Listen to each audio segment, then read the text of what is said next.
So hello and so good to see you, sir. Thank you And भाई। many congratulations आपको re release पे जब इतना crazy fans इतना ज्यादा प्यार मिलता है, क्या फील होता है? ये फील होता है कि ये हम सारे जितने एक्टर्स हैं, हम जितने सारे लोग ऑफिस में काम कर रहे हैं, घरों में काम कर रहे हैं, ये सबके लिए है कि अगर आपको रिजल्ट नहीं मिल रहा है तो कितने भी साल निकल जाए आपको फाइट करते रहना। और ये जो फीलिंग है मैं आप सबको सबके साथ शेयर करना चाहता हूँ कि रोज़ सुबह उठना है, रोज़ सुबह तैयार होना है, काम पे जाना है, घर आके चेक करना है रिजल्ट मिला नहीं मिला, फिर अगले दिन सुबह उठ के जाना है और ये करते रहना है। हफ्ते में नहीं होगा, महीने में नहीं होगा, 6 महीने में नहीं होगा, साल में नहीं होगा, कई बार इस फिल्म की तरह 9 9 साल लग सकते हैं। करते रहना है, बात ये है।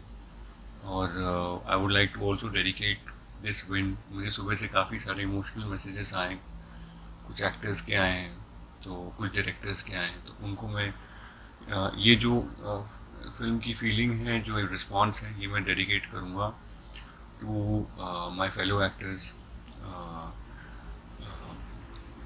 ज़्यादा नाम मैं नहीं लेना चाहता हूँ, but specially someone who is not here with us, उनको भी मैं डेडिकेट करना चाहता हूँ कि ये आप सब जिन्होंने मेहनत करी है, जो मेहनत कर रहे हैं, आप सबको डेडिकेटेड रहिए। सनम तेरी कसम, जब ये री रिलीज की बातचीत हुई, ये टफ डिसीजन भी था क्योंकि जब मूवी रिलीज हुई थी उतनी नहीं चल पाई थी, और जब री रिलीज फैन जब डिमांड कर रहे थे हमें वापस देखनी है, कितना टफ हुआ था कि लोग जाएंगे सच में देखने? नहीं, आप लोगों में क्या बातचीत हुई थी प्लीज इस बारे में बताएं। तो ज़िंदगी में कुछ भी आप नया करने जाओगे तो वो टफ हो, ये तय है। क्योंकि वो कहीं रूल में लिखा नहीं होता है, कहीं किताब में आपको रूल मिलेगा नहीं। जैसे मैं घर से जब भागा था 16 साल की उम्र में, तो वो भी मेरे लिए इतना ही टफ डिसीजन था जितना इसको रिलीज़ करने के लिए दीपक सर के ऑफिस के नीचे आके चिल्लाने का जो डिसीजन था। 99% हमें गट फीलिंग जब हम फॉलो करते हैं तो वो टफ डिसीजन ही होता है, क्योंकि हम उसे एक्सप्लेन नहीं कर पाते। तो जब मैं घर से भी भागा हूँ, वो भी मैं नहीं एक्सप्लेन कर पाया किसी को। जब मुंबई से मैं हैदराबाद जाने लगा तेलुगु फिल्म का पार्ट बनने, तब भी मैं एक्सप्लेन नहीं कर पाया मैं क्यों कर रहा हूँ। वहाँ से जब मैं वापस मुंबई में ट्राई करने आया, तो भी मैं एक्सप्लेन नहीं कर पाया। ये फिल्म मैंने क्यों करी, ये भी मैंने एक्सप्लेन कर पाया। इसके बाद मैंने बाकी फिल्में क्यों करी, वो भी मैंने एक्सप्लेन कर पाया। और फिर 9 साल बाद इसको री रिलीज़ करने का थॉट क्यों आया, वो भी मैं नहीं कर सकता, क्योंकि ये सारी जो फीलिंग्स हैं, ये पेट के ऊपर और दिमाग के नीचे कहीं इस एरिया से आती है और इसका कुछ लॉजिक होता नहीं है, तो इसे वर्ड्स में डालना बहुत कठिन है। तो मेरा आपसे सबसे रिक्वेस्ट है कि इस एरिया में कुछ भी फीलिंग आए, उस पर ध्यान दीजिए और उसको ट्राई करिए कि आप करो।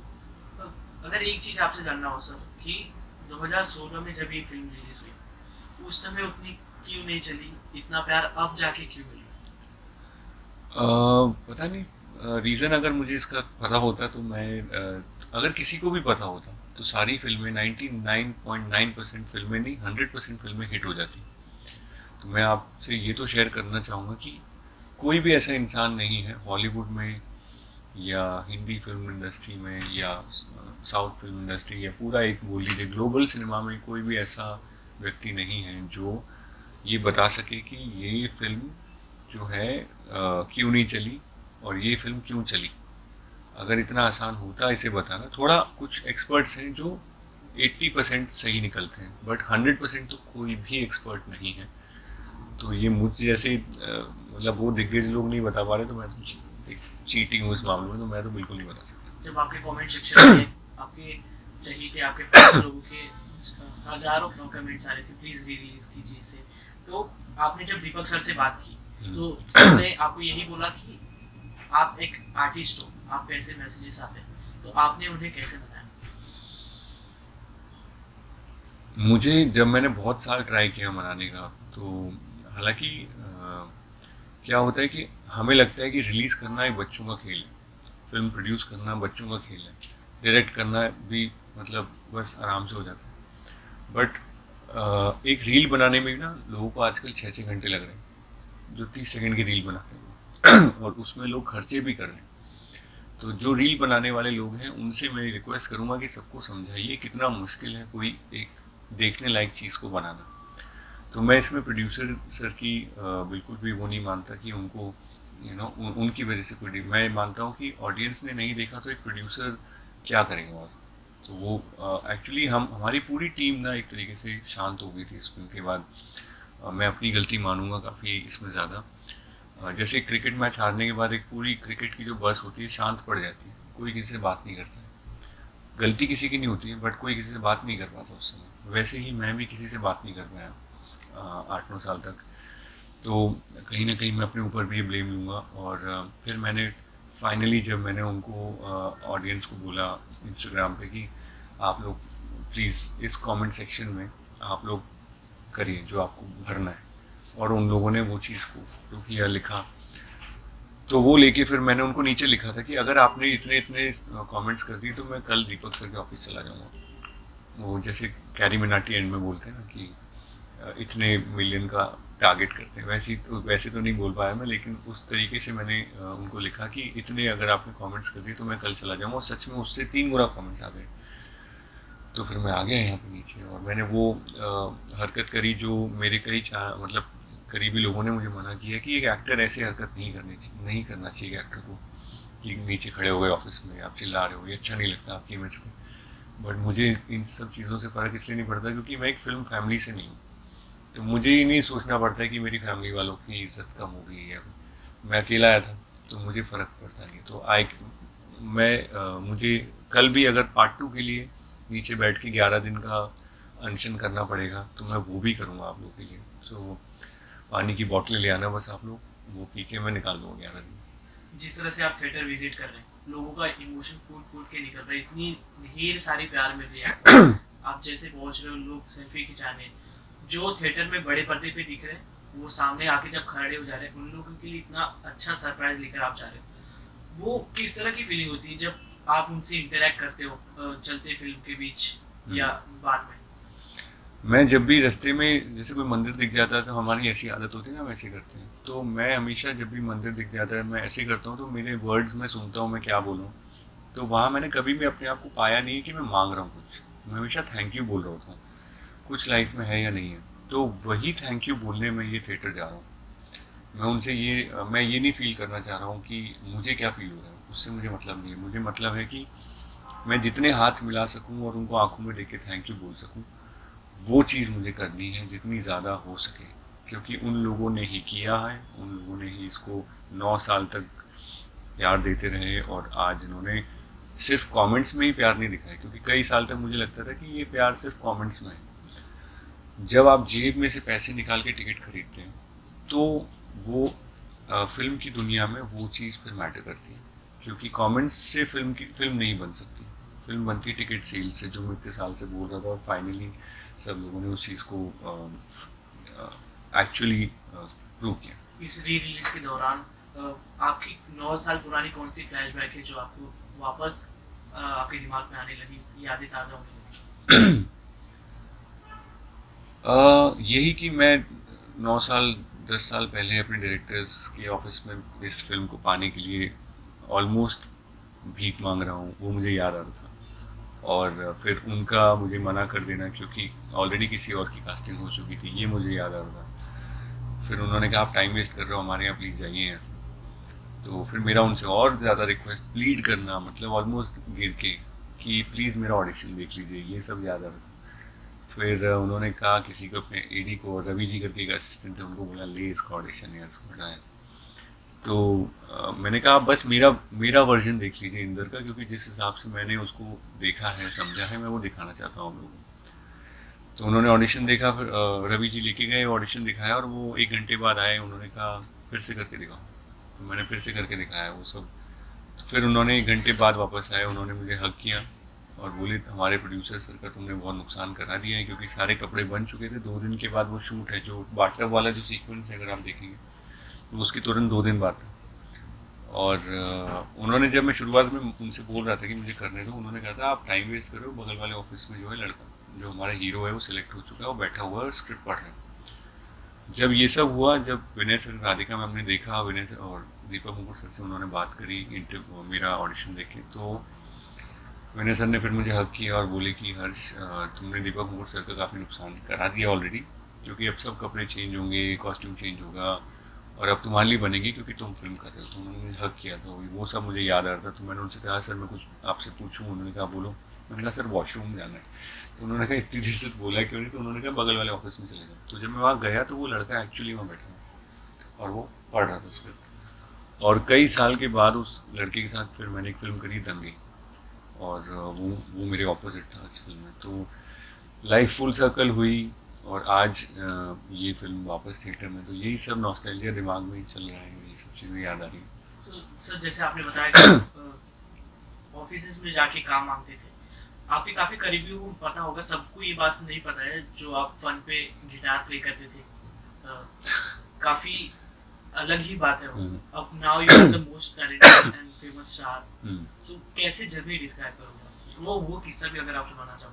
वो तो मतलब that is one of the jobs which I have done. Honestly मैंने इतने सारे जॉब्स किए जिसके बारे में बोलना बहुत लंबा पड़ जाएगा आपको, क्योंकि घर से जब आप भागते हो तो आप सीधा फिल्म के सेट पे नहीं लैंड होते हो। सबसे पहले आपको 2-3 घंटे बाद भूख लगना शुरू हो जाती है घर से भागने में। फिर आपका दिमाग चलता है पैसे कितने। तो मेरी जेब में 200 थे, 75 की टिकट खरीद ली थी, 125 बाकी थे। वो तो खर्च हो जाते हैं आधे दिन में खाना वाना खाने में। और उसके बाद फिर आपको लगता है कहीं से कुछ जॉब की जुगाड़ करी जाए। तो फिर वो जॉब की जुगाड़ मैंने फिर एसटीडी बूथ में रजिस्टर मेंटेन करना शुरू किया। फिर मेरी हैंड राइटिंग थोड़ी ठीक है तो फिर मैंने वो साइबर कैफ़े में शुरू किया। एसटीडी बूथ में मुझे 10 रुपये मिलता था पर डे, साइबर कैफ़े में 20 रुपये पर डे मिलता था। तो कम से कम एक मील में वहाँ पे जो है कमा पा रहा था।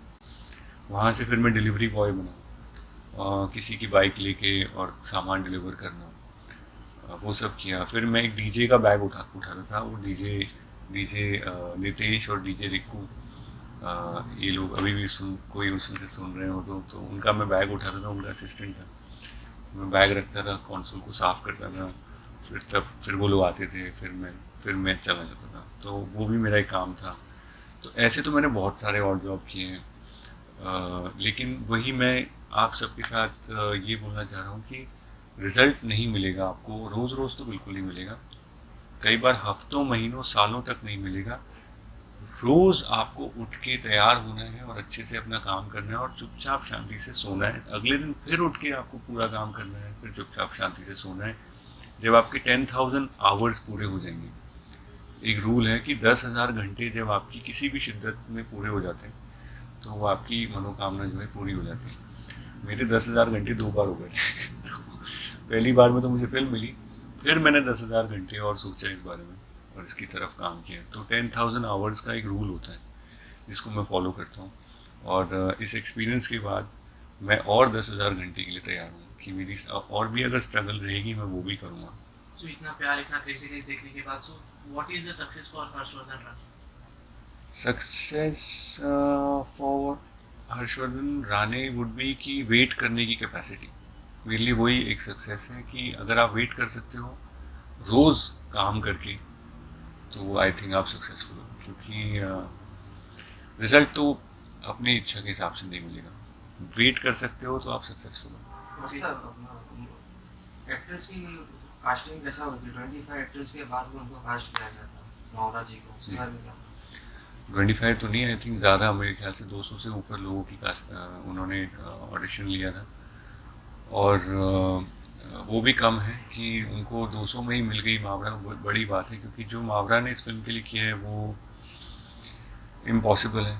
बोल रहे कि मावरा जैसा कोई एक्टिंग नहीं कर पाएगा, अगर वो नहीं होते तो इतना मूवी हिट नहीं। हाँ बिल्कुल सही बात है। और मावरा कैसा रहता है कि जब घर में खाना बनता है ना, तो ये बोलना कि मम्मी नहीं होती तो खाना नहीं बनता गलत है। क्योंकि अगर पापा नहीं होते तो सब्ज़ी कौन लाता?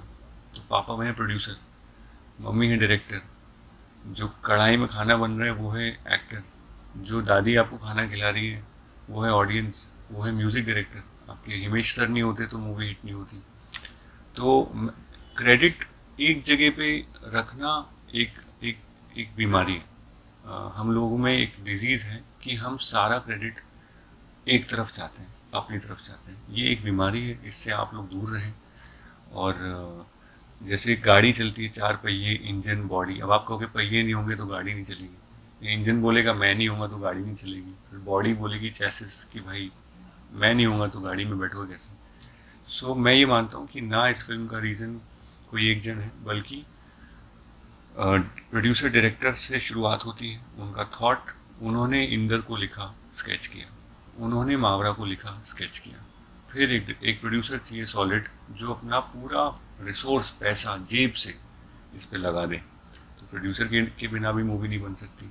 फिर चाहिए हिमेश रेशमिया सर, जो इस मूवी का जो पूरा खिचड़ी है उसकी आपको आपको आपके कानों में डाल दे। तो उनकी वजह से ये मूवी का जो हमारे सोल में ये मूवी का इमोशन उतरा है, हिमेश रेशमिया सर की वजह से उतरा है। फिर आते हैं एक्टर्स जो इस थॉट को आपकी तरफ लेकर जाते हैं। सो किसी भी फिल्म में, किसी भी सिटी में, किसी भी प्रोजेक्ट में एक चीज़ पे उंगली रखना बेवकूफ़ी कहलाएगी। और हर किसी को आपको, जैसे अभी आप लोग इंटरव्यू ले रहे हैं, आप माइक, आप कैमरा पकड़े खड़े हैं, आपके बिना इंटरव्यू नहीं होगा। बट अगर ये माइक नहीं होता तो इसके बिना भी नहीं होता। फिर लाइट ज़्यादा खड़े, लाइट नहीं होगी तो इंटरव्यू नहीं। एक जन को कभी क्रेडिट दे ही नहीं सकती। इसलिए मैं कभी भी सिर्फ मैं हमेशा देखता हूँ कि सारी टीम को किसी भी चीज़, कोई भी चीज़ बनती है वो टीम की वजह से बनती है। एक बैट्समैन या एक बॉलर की वजह से कोई नहीं जीतता। अगर पार्ट को बंद कर लो सर, आप अपने पोजीशन में किसको देखते हो? आपको आप आ जाओ। मैं तो सर, मैं देखना, मैं प्रोड्यूसर का बेटा थोड़ी हूँ कि मैं मतलब मैं इसको देखता हूँ उसको देखता हूँ। सर मैं एम्प्लॉई हूँ, आप आ जाओगे तो मैं आपके साथ कर लूँगा। नहीं नहीं, कोई भी आए। और ये मतलब आप ऐसी कुछ टेक्नोलॉजी बना लो कि मरा हुआ इंसान जिंदा हो जाए तो मैं आप ही को बोल दूँ कि आप ही राइटर बन जाओ इसके। तो थोड़ा सा हमें प्रैक्टिकली सोचना पड़ेगा कि एक ही सच है दुनिया में, वो है टू डाई। करेक्ट। आप इसको डिफाइन नहीं कर सकते। कोई भी बड़े बड़े महात्मा भी इस चीज़ से बच नहीं पाए। राजा महाराजा, कितना भी पैसा आपके पास होगा, जो एंड होता है वो डेथ होती है। और डेथ के बाद अगर आपके पास कोई टेक्नोलॉजी आ गई है तो मुझे प्लीज़ बता दो, क्योंकि मैं अपने पहले डैडी को जिंदा करना चाहूँगा। उसके बाद सेकंड सबसे पहले मैं मावरा के कैरेक्टर को जिंदा करूँगा। अच्छा, 14 फेब को भी लगेगी, मतलब कंटिन्यू रहेगी मूवी? सर मैं तो प्रोड्यूसर का बेटा नहीं हूँ सर, ये सवाल मुझसे क्यों पूछ रहे हो? लोग देखेंगे तो सर क्यों नहीं रहेगी। ओके, सो लास्टली जो आपको इतना ज़्यादा प्यार कर रहे हैं, फिल्म को इतना ज़्यादा प्यार कर रहे हैं, उनसे क्या कहेंगे? और सनम तेरी कसम 2 के लिए क्या?